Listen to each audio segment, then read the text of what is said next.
This is News Fighters, where we fight the news so you don't have to. Yes, welcome to News Fighters for today, Sunday, March 10, 2019. I'm your host, Dylan Behan, and as Sky News said... Another big week in Australian politics. Abso-bloody-lutely. Now, let's start off with International Women's Day on Friday, and the folks over at Studio 10 nailed it with their all-female panel. It's International Women's Day, and we thought we'd get the girls together for a very special episode. Good stuff. Now let's see how Sunrise started their International Women's Day episode. Hello, thanks for joining. Very big morning for the cash cow.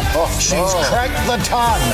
$100,000 could be. Well, I guess it is cash cow, not cash balls, so that's a passing grade. Over on ABC News 24, they interrupted their regular programming. In the south for the eastern half of the state, Kath. Sorry Adelaide's to interrupt you there, 28. Nate. We need to take you live now to Perth, where the Prime Minister Scott Morrison is speaking at an International Women's Day breakfast. Oh yeah, this will be exciting. Let's see how Scott Morrison tries to bring women to the front. It's great to be here also amongst the mining industry on this day, particularly here amongst the mining industry. I want to acknowledge the mining industry for the great work that they do. They're a great partner on these important social programs as well, a terrific partner. So I want to acknowledge the mining industry for that. And so I applaud the minerals industry. The mining industry in Australia makes Australia stronger. Okay, can someone tell Scott Morrison it's International Women's Day, not International Mining Day? Somehow he's confused the two. Hang on, I mean, that would explain what he did 2 years ago on Take Your Daughter to Work Day. This is coal. Don't be afraid. Don't be scared. The Treasurer knows the rule on crops. Now, in the spirit of International Women's Day, let's watch as the humble and gregarious ScoMo talks about the amazing achievements of the mining industry. The great achievements that I think have been achieved here in the minerals industry when it comes to the advancement of women. And of course, himself. Now, I've been doing a bit of advancement of women lately myself. That really is the kind of speech we normally expect to hear from bragging, egotistical rappers like Snoop Dogg. I want to thank me for believing in me. I want to thank me for doing all this hard work. Now, fans of political spin doctoring take note as ScoMo here tries to spin his never-ending devotion to his mining overlords into it being a positive for women's advancement. Prosperity brings with it its opportunities. Of course it does, for every person. But it particularly brings the ability and the power to be able to increase the standing and opportunities for women around the world. And that's true here in Australia. So a more prosperous country is good for Australia, and it's particularly good for Australian women. And to have a more prosperous country, you've got to have in this country a very strong minerals sector. Yes, we all know women will not advance in our society unless we keep digging stuff out of the ground. It's so obvious. I mean, what the hell is he saying here? Forget about mansplaining. ScoMo is mind-splaining at the International Women's Day breakfast. But the worst was yet to come. Gender equality isn't about pitting girls against boys. See, we're not about setting Australians against each other, trying to push some down to lift others up. That's not in our values. That is an absolutely liberal value, that you don't push some people down to lift some people up. And that is true about gender equality too. We want to see women rise, but we don't want to see women rise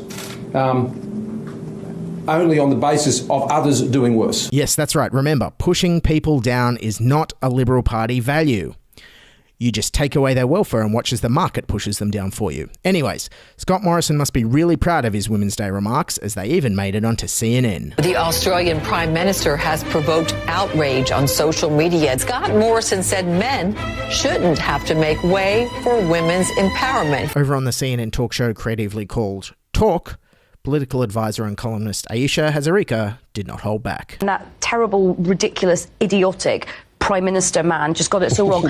That incredibly ignorant Neanderthal man, Scott Morrison. Yes, and I bet every single ABC journalist watching that remarked, geez, I wish I worked at CNN. Anyways, the next day, Scott Morrison tried to backpedal on his comments. I want all Australians to support the advancement of women. That's what I was saying yesterday. As a father of two daughters, I have three wonderful women in my life with Jen and my two girls. And I'm a champion for women, for them, out of direct self-interest, I've got to say. And yes, good on ScoMo there for looking after the real oppressed and marginalised in our society, the children of our prime ministers. I can tell you, no one struggles more to get ahead in our country in this day and age than the children of our Prime Ministers. That's why the charity I give to every year is the NAA-PMC, the National Association for the Advancement of Prime Ministerial Children.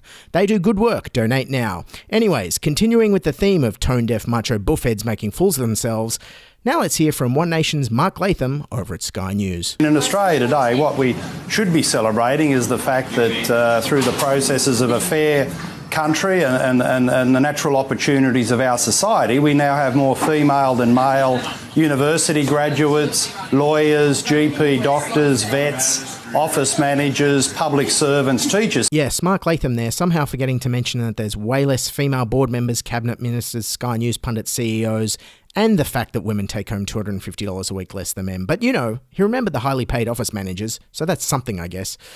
Okay, so that's the Coalition and One Nation stuffing up International Women's Day. Now let's see how the Greens fared. Ooh, and I see they've got a new candidate. The Greens have recruited high-profile human rights lawyer Julian Burnside to try to take the inner Melbourne Liberal stronghold of Kooyong. Yes, in a big coup, the Greens have recruited high-profile refugee advocate Julian Burnside. Now let's see how he went on Sky News brandishing his woke feminist credentials. Do you support men-only or women-only clubs existing? I guess you've got to leave that to the people who might be members of them. And before you ask, yes, I belong to a men-only club. I have belonged to it for 40 years when things were a bit different. Which club's that? It's a thing called the Melbourne Savage Club. I think you got married there as well, didn't you, I got married there, Julian? Yes, I did get married there. Well, don't talk to me about dismantling the patriarchy if you're going to be involved at the Savage Club. Don't interrupt. Yes, nothing symbolises that the Greens are the party of young, progressive feminists like them pre-selecting a pompous white old man lawyer who tells women to stop interrupting him. Good job, Greens. Well, anyways, now on to the big economic story of the week. The R word, recession. Yes, it's the kind of recession nobody wants to talk about. A report released today has revealed without population growth, Australia would right now be in recession. The national accounts showed Australia is in a recession on a per capita basis. But Australia has now fallen into a per capita recession. Yes, a per capita recession is happening, but Prime Minister Scott Morrison wasn't convinced. This is not an economic term that any economist has any recognition of. So I'm not going to engage in the made-up statistics. Yes, per capita recession, a term that doesn't exist, says ScoMo. Never happened, not a thing, no one uses it. Except when it happened to Rudd and Howard. These per capita outcomes we saw under the previous Labor government and under the Howard government. To be fair, if it happened under Howard, then it must be okay, is also Scott Morrison's entire policy platform. Meanwhile, Treasurer Josh Frydenberg summed up the entire economic situation using some familiar language. The Australian economy is in fundamentally good shape. Where have I heard that term before? The fundamentals of our economy are strong. Oh, that's right, from presidential candidate John McCain in September 2008, right before the Great Recession hit America. Everyone, no need to be alarmed, okay? Everything's fine. God, it's been such a week of gaffes, stuff-ups and economic bad news. Surely nothing else bad could be on the horizon. Well, there could be another leadership spill coming in Canberra, and this time, well, we're talking about the Nationals and a big comeback potentially for embattled politician Barnaby Joyce. Reports this morning he is waiting in the wings to reclaim his position as Deputy Prime Minister. Yay. Barnaby's coming back. Let's cross to the Liberal Party room now for their reaction.